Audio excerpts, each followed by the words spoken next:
بسم اللہ الرحمن الرحیم۔ ناظرین، حضرت علی علیہ السلام پر سن 40 ہجری بحالت نماز مسجد کوفہ میں قاتلانہ حملہ ہوا، جس کے نتیجے میں امام حضرت علی علیہ السلام شدید زخمی ہوئے۔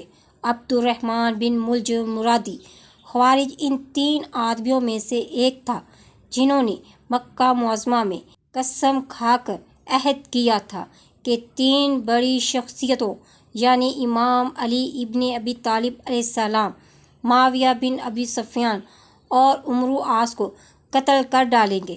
ہر کوئی اپنے منصوبے کے مطابق اپنی جگہ کی طرف روانہ ہوا اور اس طرح عبد الرحمن بن ملجم مرادی کوفہ آیا اور 20 شعبان سن 40 ہجری کو شہر کوفہ میں داخل ہوا۔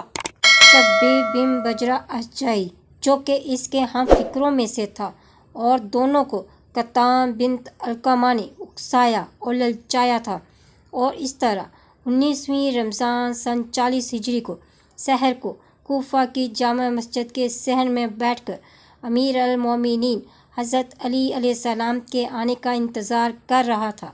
دوسری طرف کتام نے وردان بن مجالد نامی شخص کے ساتھ اس کے قبیلے کے 2 آدمی اس کی مدد کے لیے روانہ کیے تھے۔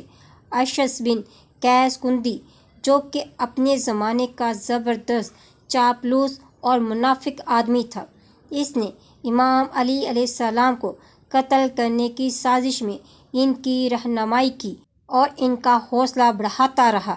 امام علی علیہ السلام 19ویں رمضان کی شب بیٹی ام کلثوم کے ہاں مہمان تھے، اور یہ رات نہایت عجیب اور مولا کے حالات غیر عادی تھے، اور ان کی بیٹی ایسی حالت کا مشاہدہ کرنے سے نہایت حیران اور پریشان تھی۔ روایت میں آیا ہے کہ امام علی علیہ السلام اس رات بیدار تھے اور کئی بار کمرے سے باہر آ کر آسمان کی طرف دیکھ کر فرماتے تھے، خدا کی قسم میں جھوٹ نہیں کہتا اور نہ ہی مجھے جھوٹ کہا گیا ہے۔ یہی وہ رات ہے جس میں مجھے شہادت کا وعدہ دیا گیا ہے۔ نماز صبح کے لیے کوفہ کی جامع مسجد میں داخل ہوئے اور سوئے ہوئے افراد کو نماز کے لیے بیدار کیا۔ خود عبد الرحمن بن ملجم مرادی، جو کہ پیٹ کے بل سویا ہوا تھا، اس کو بیدار کیا اور اسے نماز پڑھنے کو کہا۔ جب امام علی علیہ السلام محراب میں داخل ہوئے اور نماز شروع کی، پہلے سجدے سے ابھی سر اٹھا ہی رہے تھے کہ شبس بن بجرہ نے شمشیر سے حملہ کیا، مگر وہ محراب کے طاق کو جا لگی، اور اس کے بعد عبد الرحمن بن ملجم مرادی نے نعرہ دیا، اللہ الحکم یا علی لا لک ولا لا صحابک، اور اپنی شمشیر سے امام علی علیہ السلام کے سر مبارک پر حملہ کیا اور مولا کا سر سجدے کی جگہ تک شگاف ہوا۔ حضرت علی علیہ السلام محراب میں گر پڑے۔ اسی حالت میں فرمایا، بسم اللہ و باللہ و علی ملت رسول اللہ فزت ربک الکعبہ، خدائے کعبہ کی قسم میں کامیاب ہو گیا۔ کچھ نماز گزار شبس اور عبد الرحمن ابن ملجم کو پکڑنے کے لیے باہر کی طرف دوڑ پڑے، اور کچھ حضرت علی علیہ السلام کی طرف بڑھے اور کچھ سر و صورت پیٹتے ماتم کرنے لگے۔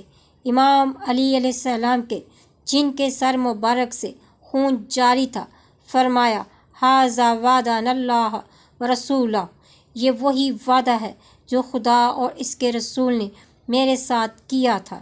امام علی علیہ السلام چونکہ اس حالت میں نماز پڑھنے کی قوت نہیں رکھتے تھے، اسی لیے اپنے فرزند امام حسن مجتبیٰ سے نماز جماعت کو جاری رکھنے کو کہا اور خود بیٹھ کر نماز ادا کی۔ روایت میں آیا ہے کہ جب عبد الرحمن بن ملجم نے سر مبارک امام علی علیہ السلام پر شمشیر ماری، زمین لرز گئی، دریا کی موجیں تھم گئی اور آسمان متزلزل ہوا۔ کوفہ مسجد کے دروازے آپس میں ٹکرائے، آسمانی فرشتوں کی صدائیں بلند ہوئی، کالی گھٹائیں چھا گئی، اس طرح تیر و تار ہو گئی، اور جبرائیل امین نے صدا دی اور ہر کسی نے اس آواز کو سنا، اور وہ کہہ رہے تھے، خدا کی قسم ہدایت کے رکن کو توڑا گیا، علم نبوت کے چمکتے ستارے کو خاموش کیا گیا اور پرہیزگاری کی علامت کو مٹایا گیا اور عروۃ الوثقیٰ کو کاٹا گیا، کیونکہ رسول خدا صلی اللہ علیہ وآلہ وسلم کے ابن عمو شہید کیا گیا، سید الاوصیاء علی مرتضیٰ کو شہید کیا گیا، اس شقی ترین شقی ابن ملجم نے شہید کیا۔ مولا نے امام حسن علیہ السلام کو بلا کر وصیت کی، بیٹا حسن، میرے جنازے کو ایک ناکہ پر سوار کر کے وادی سلام کی طرف چل پڑنا، آگے سے تمہیں ایک نقاب پوش ملے گا، وہ تم سے ناکہ کی مہار پکڑانے کو بولے گا، تم اسے ناکہ کی مہار پکڑا دینا، اس کے آگے کوئی سوال نہ کرنا۔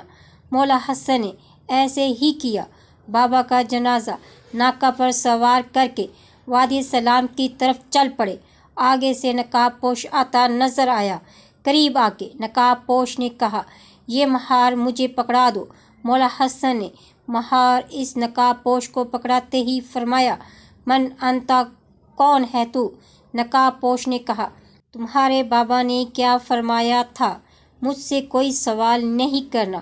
مولا حسن 4 سے 5 قدم واپس مڑ کر چلے، پھر رک کے فرمایا، من انتا، کون ہے تو؟ نقاب پوش نے کہا، پھر وہی سوال، تمہارے بابا علی نے کیا وصیت کی تھی؟ مولا حسن نے فرمایا، ہمارے درمیان باپ بیٹے کا رشتہ ہونے کے ساتھ ساتھ ہم خدا کی حجتیں بھی ہیں۔ اس وقت میرے بابا علی امام تھے، اب وقت کا امام میں ہوں، میں امام ہو کے حکم دیتا ہوں، بتا کون ہے؟ یہ سن کر نقاب پوش نے نقاب اوپر کیا تو وہ خود مولا علی علیہ السلام تھے۔ امام حسن نے فرمایا، بابا آپ؟ امام علی نے فرمایا، بیٹا حسن، جب میں ہر جنازے پر آتا ہوں تو کیا اپنا جنازہ لینے نہیں آؤں گا؟